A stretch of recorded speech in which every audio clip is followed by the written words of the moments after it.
ఎట్లా రిట్రీట్ అవుతావు? Tea హబ్లో, tea వర్క్స్లో registration కార్యాలయాలు పెట్టచ్చు అని చెప్పని జీవోలు ఎట్లిస్తావు? తెల్లారి పొద్దుగాల మొత్తం సిటిజన్స్ అంతా పెద్ద ఎత్తున గగ్గోలు పెట్టంగానే no we made a mistake అని చెప్పని ఎట్లా రిట్రీట్ అవుతావు? పరిపాలన చేస్తున్నావా, పరాజకాలు ఆడుతున్నావా? నీకు పరిపాలన చేత కావట్లేదు అనడానికి ఇది నిదర్శనం. ఇది పరిపాలన పైన పట్టు లేదనడానికి ఇది నిదర్శనం. ఇది పరిపాలనను రివ్యూ చేసేటువంటి సోయి లేదనడానికి these are all the indications and reflections. ఇవి ఎక్కడ పడితే అక్కడ విచ్చలవిడి దోపిడి అండి. దోపిడి, లగచెర్ల విధ్వంసాలు, వెలుగుమట్ట ఖమ్మం విధ్వంసాలు, గాంధీ విగ్రహం పేరు మీద దోపిడీ విధ్వంసం, 5,000 కోట్లతో 1,50,000 కోట్ల రూపాయల ప్రాజెక్ట్ అని చెప్పని అదాన్ని కట్టబెట్టి అక్కడ దోపిడీ చేయాలా? మళ్ళా ఇండ్లను విధ్వంసానికి గురి చేయాలా? ఏం పాపం ఇది? పండుగ పూట ఇటువంటి ఒక పరుషమైన పదజాలంతో మాట్లాడటానికి నాకు కొంత సంశయం అనిపించినప్పటికీ కూడా తప్పనిసరిగా మాట్లాడుతూ ఉన్నాను. Nobody in the country would have accepted this kind of a nonsense where same paper will be given to two separate examinations and not even a single show cause notice probably has been given అని చెప్పని ఇంతవరకు ఎక్కడా కూడా మనకు బయట కనబడతలేదు. ఎవరు బాధ్యుడు మరి?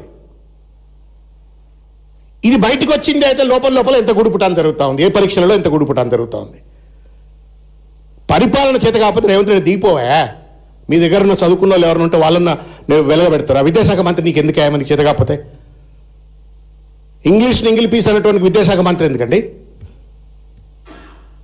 మొత్తం విద్యా వ్యవస్థ సర్వనాశనం చేసినాడు రేవంత్ రెడ్డి గారు. మొత్తం విద్యా వ్యవస్థ సర్వనాశనం. ఏం వాగ్దానాలు చేసినావు నువ్వు? ఏమేం వాగ్దానాలు చేసిండు అన్న? ఇది manifesto. This is the manifesto, Congress party manifesto. విద్యారంగం, ప్రతి విద్యార్థికి 5 లక్షల విద్యా భరోసా కార్డు ఇస్తా అన్నారు. మోసం. ప్రతి విద్యార్థులకు ఫ్రీ ఇంటర్నెట్ వైఫై సౌకర్యం కల్పిస్తాం. మోసం. భారతదేశంలోనే తెలంగాణ రాష్ట్రాన్ని ఒక నాణ్యమైన ఎడ్యుకేషనల్ హబ్గా వచ్చే 5 ఏళ్లలో తీర్చిదిద్దుతాం. లా కాలేజ్ పరీక్షలు ఇట్లా కండక్ట్ చేసేటోళ్ళు ఎడ్యుకేషన్ హబ్గా తీర్చిదిద్దారా? మోసం. ప్రతి మండలానికి అధునాతనమైన సౌకర్యాలతో అంతర్జాతీయ ప్రమాణాలతో కూడుకున్న ఉన్నత పాఠశాలను ఏర్పాటు చేస్తాం. ఉచిత ట్రాన్స్పోర్ట్ సౌకర్యం కల్పిస్తాం. ఉన్న స్కూళ్ళను బంద్ చేస్తా అంటుండు రేషనలైజేషన్ పేరు మీద. ఉన్న స్కూళ్ళను బంద్ చేస్తా అంటుండు. తలా తోకా లేనటువంటి ఒక మన ఆర్ఎస్ ప్రవీణ్ కుమార్ గారు కూడా మాట్లాడినట్టున్నారు ఎలాబొరేట్గా. ఎడ్యుకేషన్ పాలసీ అని చెప్పని రేవంత్ రెడ్డి పాలసీని అన్వీల్ చేసి పడేసినారు. నాకు బాధ కలిగింది. అకునూరు మురళి గారు లాంటి వాళ్ళ తర్వాత పెద్ద ప్రొఫెసర్లు అంటున్నారు వాళ్ళు రాసినటువంటి ఒక commission report Revanth Reddy CM ఆఫీస్లో కూర్చొని రాసిస్తే దీన్ని అన్వీల్ చేసిందో అర్థం కాల, లాంచ్ చేసిందో అర్థం కాల. తెలంగాణ రాష్ట్రంలో దాదాపు 28,000 ప్రభుత్వ పాఠశాలలో 26 లక్షల మంది విద్యార్థులు చదువుకుంటారని చెప్పని కమిషన్ రిపోర్ట్లో ఉంటుంది. దాదాపు 13,000 ప్రైవేట్ స్కూళ్ళలో దాదాపు 50 లక్షల మంది విద్యార్థులు చదువుతున్నారు అని చెప్పని కమిషన్ రిపోర్ట్ చెప్పింది. No mechanism that they have introduced and talked about it. How do I manage and ensure that these private educational ఇన్స్టిట్యూషన్స్లో జరుగుతున్న లూటీని ఎట్లా కంట్రోల్ చేయాలా, రెగ్యులేట్ చేయాలని చెప్పని ఒక్క మాట మాట్లాడలా. ఉన్న ఫీ రీయింబర్స్మెంట్ పథకాన్ని రద్దు చేస్తానని మాట్లాడతాడు. తెలంగాణ పబ్లిక్ స్కూల్ అని మాట్లాడుతున్నాడు. ఉన్న గురుకులాలు బంద్ కావాలట. యంగ్ ఇండియా స్కూల్స్ అని చెప్పని యంగ్ ఇండియా స్కూల్స్ కావాలట. తెలంగాణ పబ్లిక్ స్కూల్స్ అని చెప్పని డ్రామాలు ఆడుతూ ఉన్నాడు. But no mechanism to recruit the teacher vacancies in the government schools. ప్రభుత్వ విద్యా సంస్థలో నాణ్యత ఎట్లా పెంచాలో తెలియదు. యూనివర్సిటీ నువ్వు 2 ఏళ్ళు అయిపోయింది, మరి why is that your not recruiting? KCR గారి హయాంలో రిక్రూట్మెంట్ జరగలేదని చెప్పని నెత్తి మీద నోరు పెట్టుకొని మొత్తుకున్నావు కదా. నువ్వు వీసీలను అపాయింట్ చేసినావు, మరి ఎందుకు వేకెన్సీస్ నింపట్లేవు? పుట్టినే చెట్ల మీద ఇస్తాలు కొట్టినట్టుగా వీడికి 1000 కోట్లు ఇచ్చినా, ఈ యూనివర్సిటీకి 1000 కోట్లు ఇచ్చినా అని చెప్పని స్టేట్మెంట్లు ఇచ్చాగానే వాళ్ళేమో గీతను ప్రేమించిండు, విద్యను ప్రేమించిండు అని చెప్పని వాళ్ళు సొల్లు కబుర్లు ఆర్ట్స్ కాలేజ్ సాక్షిగా వాళ్ళు మాట్లాడతారు. Why is that your not doing the recruitment? నాటకాల ఇదేమన్నా? విద్యాశాఖ ఇది భవిష్యత్తు. 15% ఇస్తానడండి బడ్జెట్, 15% ఇస్తా అన్నాడు. We are the lowest in the country.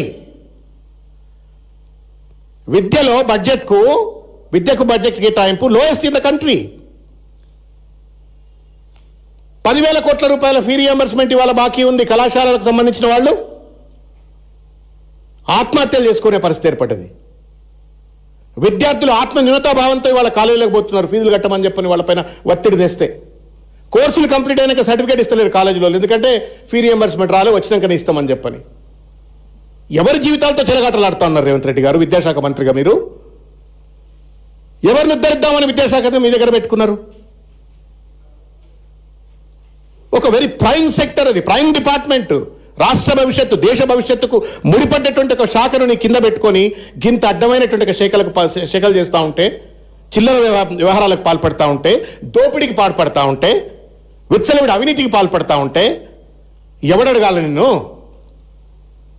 పాపం కేసీఆర్ గారు మహానుభావుడు, doctor BR Ambedkar overseas scholarship అని చెప్పని అందరు అంబేద్కర్ లెక్క పేదోళ్ళు కూడా అమెరికా పోయి చదువుకోవాలి, విదేశాలకు పోయి చదువుకోవాలని చెప్పని స్కీమ్ పెట్టిండు. Not even 50% of that scheme allocated amount is being spent now.